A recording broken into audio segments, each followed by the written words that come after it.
आदिवासी के बारे में जब सोचते हैं तो आपके मन में एक दबे कुचले लोगों की छवि सी बनती है, जो समाज से कटे हुए होते हैं, जिनका विकास से कोई दूर दूर तक नाता नजर नहीं आता। लेकिन ये सोच अब दकियानू सी लगती है। अब एक आदिवासी राज्यपाल भी बनता है और अब उसकी पहुंच राष्ट्रपति तक भी हो गई है। और ऐसा संभव हो पाया तो इसका श्रेय पीएम मोदी को ही जाता है। पहले एक मुसलमान और सच्चे राष्ट्रभक्त एपीजे कलाम को राष्ट्रपति बनाया, उसके बाद एक दलित रामनाथ कोविंद को मौका दिया और अब एक आदिवासी महिला को राष्ट्रपति बनवाने में अहम भूमिका निभाई। सही मायने में सबका साथ, सबका विकास, सबका विश्वास से अपनी सरकार के मूल मंत्र को प्रधानमंत्री नरेंद्र मोदी ने ही चरितार्थ किया है। आपको बता दें कि द्रौपदी मुर्मू राष्ट्र की पहली आदिवासी द्रौपदी मुर्मू 25 जुलाई को राष्ट्र के 15वें राष्ट्रपति के रूप में शपथ लेंगी। ऐसा पहली बार हुआ कि किसी आदिवासी महिला के राष्ट्रपति चुने जाने पर विजय जुलूस निकाला गया। एक आदिवासी महिला के चरणों में सारा देश नतमस्तक हो गया। लेकिन आज जब आप उनके संघर्ष की कहानी जानेंगे तो आपकी आंखें भी नम हो जाएंगी। आपको सुनाएंगे 65 वर्ष के संघर्षमयी जीवन की दर्द भरी दास्तां। मुर्मू के जीवन में सुखों से कम दुखों से ज्यादा नाता रहा है। पार्षद से लेकर राष्ट्रपति बनने तक का सफर मुर्मू के लिए बिल्कुल भी आसान नहीं रहा। उन्होंने इसके लिए जीवन में कई बलिदान दिए हैं। पहले 7 जन्मों का वादा करने वाले पति ने साथ छोड़ा, फिर 2 बेटों ने माँ को अकेला छोड़ दुनिया से विदा हो गए। दुनिया में रह गई अकेली मुर्मू। उनको समझ नहीं आ रहा था कि अब क्या करना है।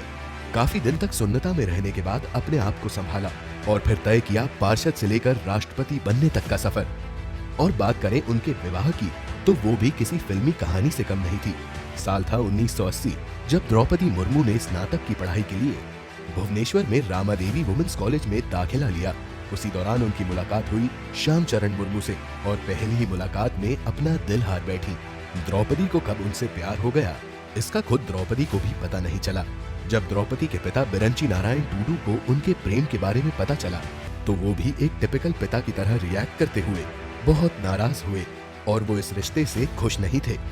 लेकिन श्याम भी अपने गांव पहाड़पुर से ठान कर आए थे कि द्रौपदी से संबंध पक्का करके ही जाएंगे। अपने रिश्तेदारों के साथ 3-4 दिन के लिए उपड़वारा गांव में ही श्याम ने डेरा डाल लिया था। उधर द्रौपदी ने भी मन बना लिया था कि शादी करूंगी तो उन्हीं से।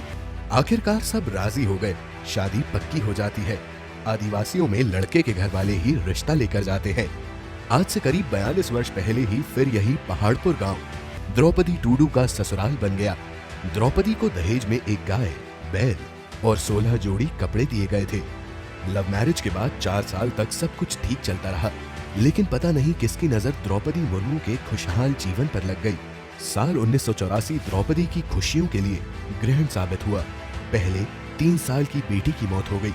इसके बाद 2010 में उनका पहला बेटा, 2013 में दूसरे बेटे ने उनका साथ छोड़ दिया।